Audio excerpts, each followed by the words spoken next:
Neverland is much bigger than Michael Jackson. The detailed graphic allegations in the documentary have stoked passionate debate. Yes, passionate debates are everywhere. So, hey, guys, for those of you who live on a rock, I want to play this audio clip for you so we can let you know why the house is divided. And when we come back, we will be joined by the one and only Pearl Jr. All right, so enjoy this audio clip. All right, when we come back, we will talk. Here we go. See you on the other side. Oprah is getting a ton of backlash over her After Neverland special that aired last night. The show featured the two men who are the subject of the HBO documentary Leaving Neverland. Both allege Michael Jackson sexually abused them when they were young boys, allegations which Michael's estate has denounced. Let's take a look at the After Neverland special. You let him down how? By speaking up? Yeah, and it just creeps out, you know. So when all the fans and the estate and all the anger, you guys are going to get it. You know that, right? You're all going to get it. I'm going to get it. We're all going to get it. So are you prepared for that? You're not. It's been happening for a while. I just received another death threat last night.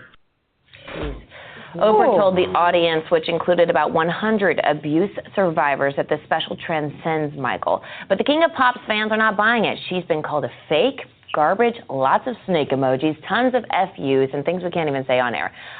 We're bringing in Melanie Bromley for this discussion. Thank you for joining us. Are you surprised at all that people are coming after Oprah? No, of course not. You know, this is the thing.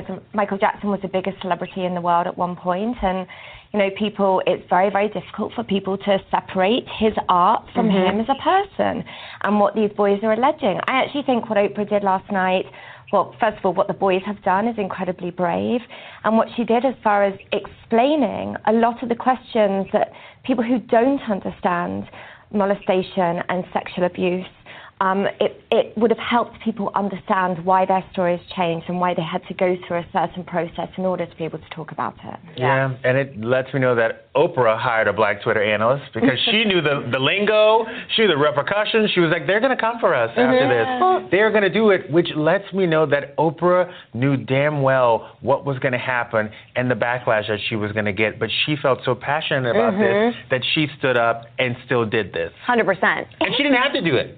No. Because Oprah was chilling. But to me, that's classic Oprah. That's what Oprah's done for years. That's why her show was so legendary. Oh. She did. She had child abusers on her show. Oprah she mentioned it. She had like 218 shows. Yeah. No, she had it. About but Oprah's show was in the 90s and the 2000s when social media wasn't around, when you couldn't get into hot water over a pronoun. Now with social media, you say one thing, you make one step, and everyone's after your ass. That's why Oprah kind of took a back seat, because she saw the world changing, that everyone was a critic, and she was like, you know what, I'm bowing out. My legacy is untouched. I don't think that's what it was. No, I think she was done with the show, but I think what you said, the beginning of what you were saying was it's Oprah believes these boys. She feels passionate about this. I believe the boys too. By the way, I 100% believe everything that I saw without question. And I think she wanted to step up and do the right thing. And I don't think Oprah's concerned about Twitter haters. No. Here's the thing. This is not about this instance. Not about this instance. I'm thinking Oprah was sexually abused. Yes.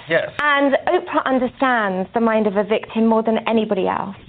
This is a story that is not about the back. Who cares what people say? It doesn't matter. I got backlash yesterday for sticking up for these boys yesterday on air. I don't care.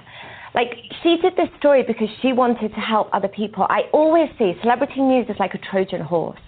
This has got so much attention, and this is actually going to help other people who have been sexually abused understand what's happened to them and how this happens. This is going to help mothers, fathers, parents, understand how easy this is for people to do to their own children, right? That's why Oprah did this. It does not matter. The hate that she gets does not matter. That's it for today's Daily Pop, but don't worry, we do it every day. That's right, and be sure to click below. All right, I just wanted to give them credit because that was Daily Pop. I grabbed that off of YouTube, so I want to make sure I pay tribute to them so that I wouldn't be get some kind of strike for any kind of copyright or plagiarism. I don't know what you call it when you use the audio. But anyway, guys, very, very serious topic. Very, very serious topic. People are under the impression that Oprah believed every word that came out of their mouth, even though today's guest is going to present things that would dispute that.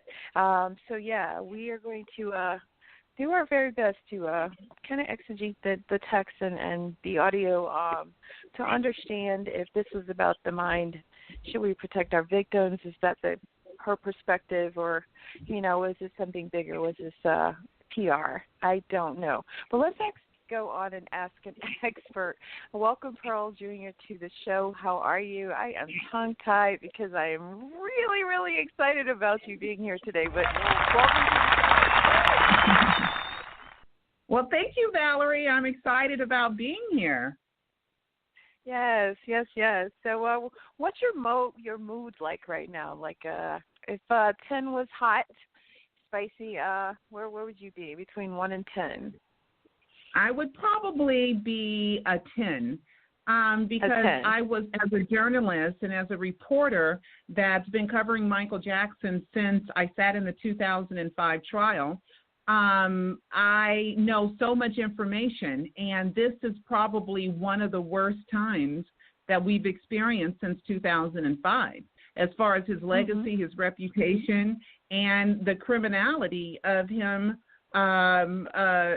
molesting boys, which is a crime. But I'm here to tell everyone that there's no proof that Michael molested anybody, no proof. And perception may be bad if you don't know. It's kind of like judging a book by its cover instead of opening the book and reading the book. Once you read the book of Michael Jackson, you'll learn that he is totally, totally innocent.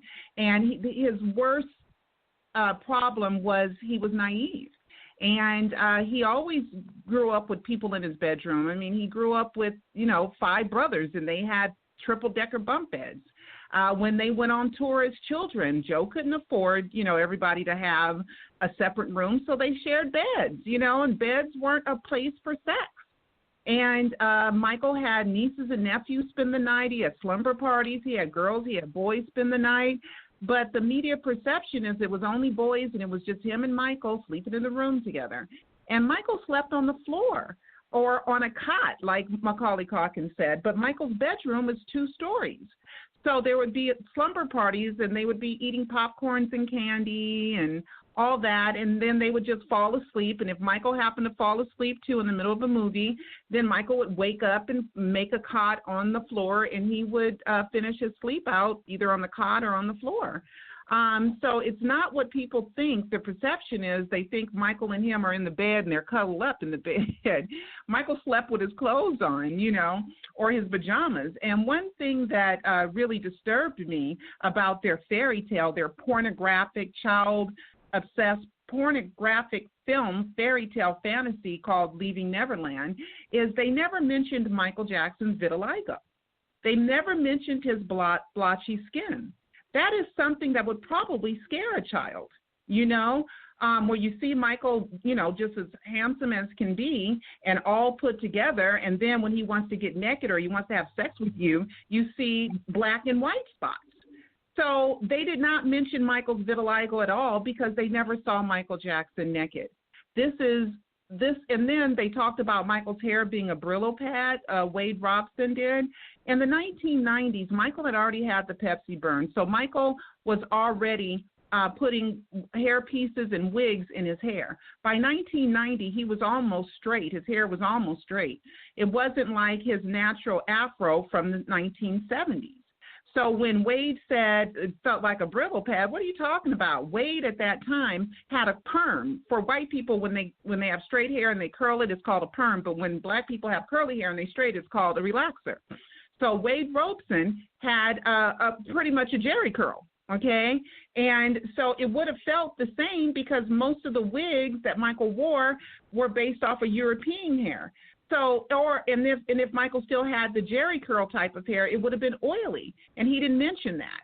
So all this is made up. It's a fantasy. It's a story that's been perfected through Wade first writing a book starting in around 2012. that nobody would touch. And then he ended up getting a lawyer. And this lawyer that he got, I guess, figured that, okay, we can try it, especially since you have a book, and the book is convinced me, because with a book, and I'm an author, I've written 3 books.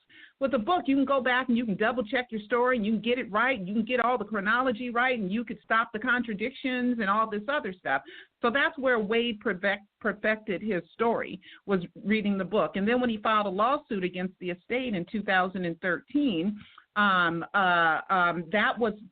it was statute of limitations, but there are exceptions to statute of limitations. And since it was outside of statute of limitations, the judge still proceeded, and the estate did too. And they weren't able to pass the smell test. He lied several times under oath, and we haven't even talked about the lying under oath that he did in 1993 at the deposition with his mother and his sister. And he was the first witness for the defense in Michael's 2005 trial, and he sustained Michael never molested him through a grueling prosecution. So now at 22, or when he was 22, he did that. He said he didn't know it was wrong. What do you mean you didn't know it was wrong? When the police are saying, did Michael touch your penis? Did he do this? Did he do that to you? And you're saying, no, come on, man. No, that's ridiculous. I guess I'm the one that Michael's a pedophile. I guess I wasn't sexy enough, which is one of the things that he said he would revert to making a joke about it. But now he changes his mind, and it was his deep, dark secret and all this other stuff. And it doesn't even make sense, because you would remember blotchy skin. You would say, when Michael first, had me give him oral sex, I remember it was blotchy. There's no mention of that. Okay? So and that's a big mistake that they've made. Yeah, why don't we give a little backstory? First, your resume. I know, like, most know who you are, but let's quickly just tell everybody, just in case, why you're qualified to have this conversation. Well, I'm a journalist, and I own a production company called Elbow Grease Productions, and I had independently produced a leased access, not public access, leased access, where I owned the show and I bought the airtime. And for having that TV talk show, I got credentialed media in Michael Jackson's 2005 trial. And I covered that trial. I was in the courtroom, so I'm one of like 300 people who really knows what happened in that courtroom, because there were no cameras allowed in that courtroom. And I reported, and I did, 12 episodes of my TV show, 1 episode for every week of the trial. And through that, I learned in real time that Michael was not guilty, that he was innocent, and that he had no interest in having sex with little kids, and he wasn't a homosexual either. And you find that with the porn. Michael had a lot of adult porn, but it was all heterosexual, except for there were 2 girls. There's girl on girl, but there were no male heterosexual porn in Michael's house. In his locked briefcase, in a locked little closet. So the kids couldn't get it. But Michael's fingerprints were on there. Michael had Hustler, Playboy, Penthouse. He had Black Starlets. He had Pimps Up, Hoes Down. He had Plumpers for fat women, And even his DNA was on, if you know what I mean, was on those magazines. No child's fingerprints were found on the magazines. No strange DNA was found on those magazines. Those were purely for Michael Jackson's enjoyment. The prosecution had been after Michael Jackson since 1993. And what they did was, I'm a documentary filmmaker too, but I'll get into that later. But what the prosecution did, they had the boy touch a Playboy magazine, and then they presented it in court and see their kids' fingerprints on it. Well, the magazine was published several months after the kids left Neverland. So they were falsifying evidence, and they didn't think the defense was going to be sharp enough to catch that, but they did. So after I covered the trial, I decided, what am I going to do with it? So we decided to make a documentary, and it was called Michael Jackson, The Trial and Triumph of the King of Pop. And it really, in real time, it tells you, because it tells you why Michael Jackson was found not guilty on every single count. First, there were 10 counts, and then they didn't feel like they had a strong enough case. And then there were 4 extra counts of Michael Jackson added on to the case, and Michael was acquitted 14 out of 14 times. So the reason why I am qualified to speak on this is because I've been studying Michael Jackson as a profession now for 14 years. And I have written a book about Michael Jackson. I've done 4 documentaries on Michael Jackson. I have thousands of posts. I have hundreds of videos on YouTube. So I guess I could be called a Michael Jacksonologist. Yeah, and I like that. That's super cute, actually. Yeah, so I want to make sure people understand.